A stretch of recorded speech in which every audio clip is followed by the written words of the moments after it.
Video ini kami akan membahas dan melakukan praktik simulasi sederhana pada rangkaian pengendali motor DC dengan mikrokontroler melalui keypad dengan tujuan untuk 1. Mengenali fungsi komponen motor DC, mikrokontroler, dan keypad. 2. Memahami konsep dasar sekaligus merancang rangkaian pengendali motor DC dengan mikrokontroler melalui keypad. Dan 3.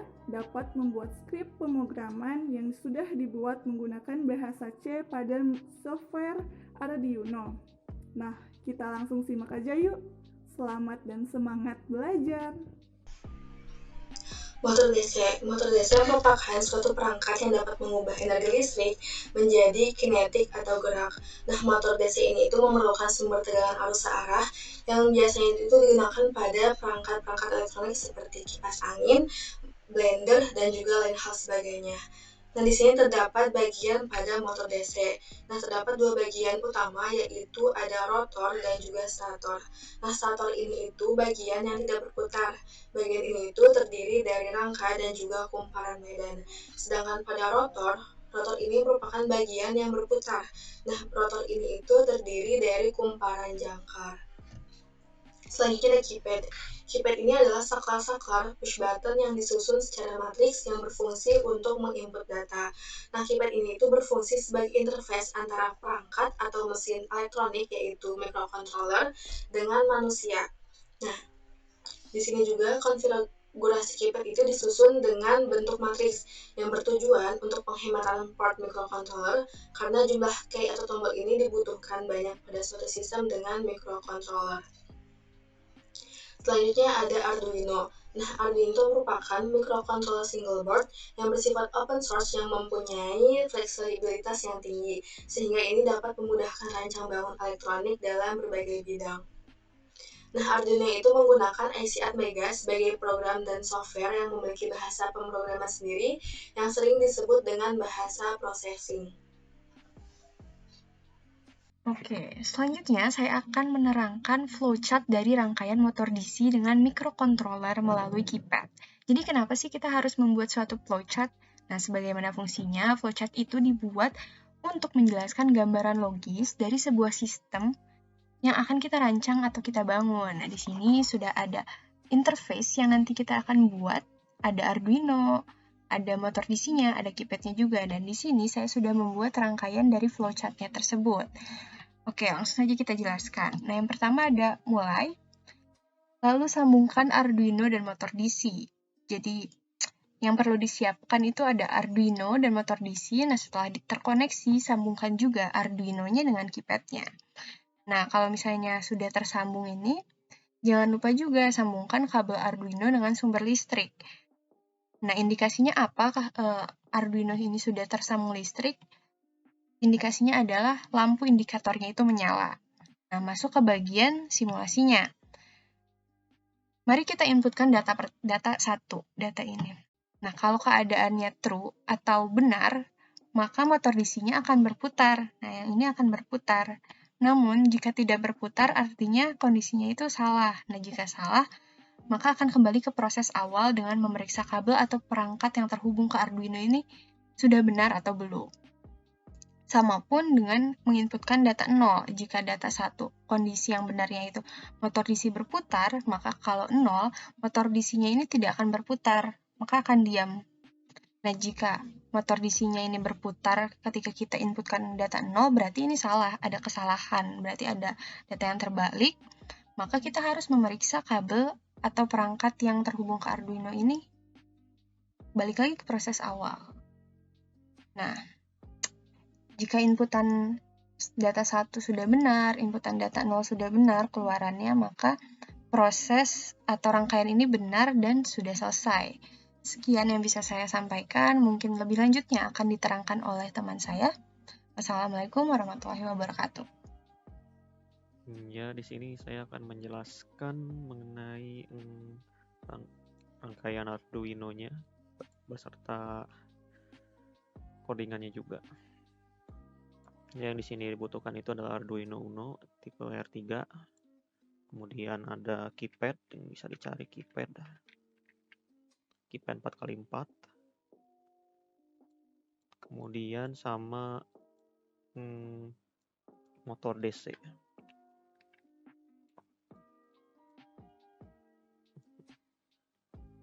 Pertama kita merangkai motor DC-nya dulu. Kaki kanan itu mengarah ke A0 untuk saya ini. Ke A0. Sebenarnya ini bisa ditaruh di mana aja, di A1, A2, A3 sampai A5.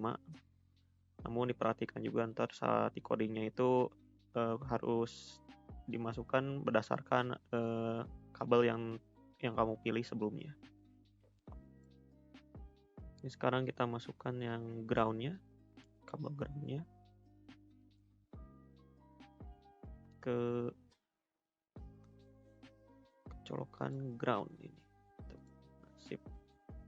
Kabelnya yang diubah ke warna hitam biar bisa tahu ini kabel ground. Oke, sekarang adalah keypadnya. Keypadnya di sini ada 4 row dan 4 kolom. 4 row itu row itu baris, kolom itu kolom. Berarti. Ini kita mulai dari row 1, kita taruh di 2. Salah, ganti dulu kabelnya ke hijau. Row kedua. Oke. Ini yang kedua, row 2 ke 3.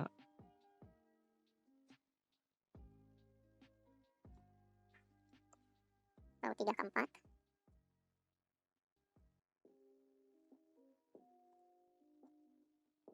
Row 4 ke 5.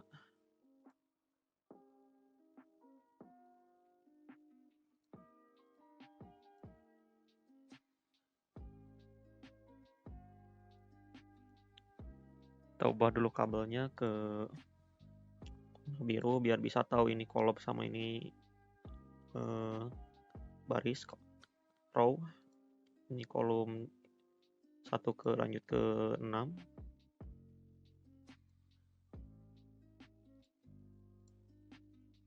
Kolom 2 ke 7.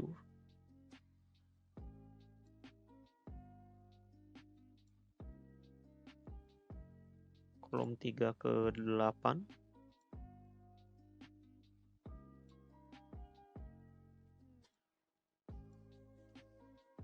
Kolom 4 ke 9 yang terakhir.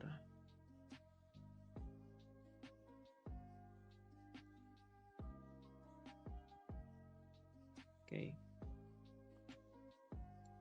Ini juga bisa diperhatikan, ini juga bisa ditaruh di mulai dari 0 sampai 13, namun diperhatikan juga di codingannya akan berbeda.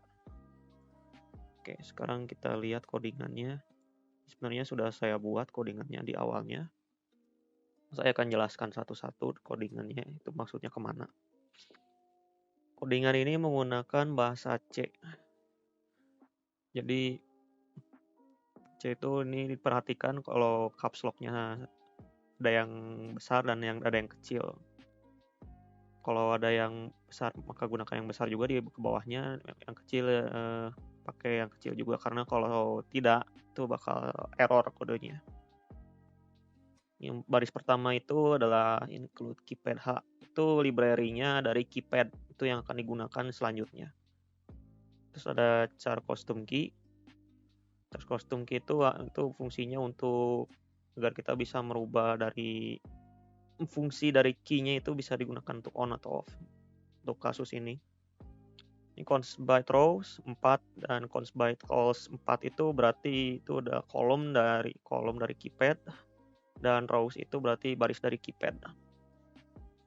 Karakter keys, rows, dan calls sama itu. Karakternya itu berarti ada yang nomor yang ada tertulis di keypad. 123A, 456B, 789C, bintang 0, pagar D. Ya seperti yang dilihat ini sama kan? Sorry. Ini sama kolom dan barisnya ini berisi angka dan huruf dan angka. Sama. Byte row pins dan byte call pins itu yang tadi kita masukkan ya, yang ini. Yang fungsi masukannya berarti 2, 3, 4, 5, 6, 7. Di sini 2, 3, 4, 5 rows-nya, di sini sama kan rows-nya. 2 sampai 5 yang kabel hijau. Kemudian kolomnya 6, 7, 8, 9. 6, 7, 8, 9 itu berarti kolomnya yang kabel warna biru. Keypad, custom keypad. Itu sama yang tadi kayak untuk fungsi untuk keypadnya. Keypad make keymap. Keymap itu untuk fungsinya juga sama. Row pins itu fungsi yang tadi row. Row untuk pins, calls untuk pins juga. Ini rows dan calls itu baris dan kolomnya. Kita masuk ke void setup. Pin mode A0 output. Kita menaruh ini kabelnya yang tadi awalnya itu kan di A0 kan. Nah, ini kita masukkan fungsinya itu ke pin mode A0. Kalau misalnya selain A0 atau misalnya A1 sampai A5, itu tinggal diubah aja ininya dari A0 jadi A1 atau A5, tergantung kabel yang dimasukkan. Terus void loop, custom keypad get key, ini dari si fungsi ini untuk mengimplementasikan fungsi ini untuk digunakan pada if. Nah, if custom key sama dengan 1 itu berarti kalau misalnya keypad dipencet 1 itu akan menyala. Itu kurang lebih kayak gitu. Jadi cara kerjanya itu kalau kita memasukkan angka 1 di keypad itu, keluarannya itu akan melalui A0 masuk ke DC motor yang akan menyalakan DC motor karena ini kan high di sini. High itu berarti 1 nyala. Kemudian kalau custom keypad sama dengan 0, maka kita masukkan keypad di angka 0, Arduino akan membaca dan keluarannya akan 0 atau low, itu akan mati. Jadi dari A0 kodenya akan dikirimkan ke DC, kasih DC-nya akan mati. Seperti itu kurang lebih. Jadi kita coba nyalakan simulasinya. Tunggu sebentar. Nah, ini bisa dilihat ya 0 RPM di sini. Berarti ini dalam keadaan mati. Kita pencet 1. Nah, kita pencet 1, ini akan menyala pada RPM ke 5.555. 5.555 yang berarti itu nyala dan berputar. Namun jika kita pencet 0, itu akan mati lagi. Bisa dilihat tidak berputar sama sekali atau dalam keadaan 0 RPM. Jadi cara kerjanya itu adalah berikut. Listrik masuk ke Arduino. Kemudian kita menentukannya 1 untuk menyala atau 0 untuk mati. Arduino akan memprosesnya dan dikeluarkan melalui A0 atau tergantung dari pin yang kita pilih. Pin dari A1 sampai A5. Sinyal dikirimkan ke DC motor. Tergantung dari masukan yang kita pilih sebelumnya dari keypad. Jika 1 itu nyala, kemudian 0 itu mati.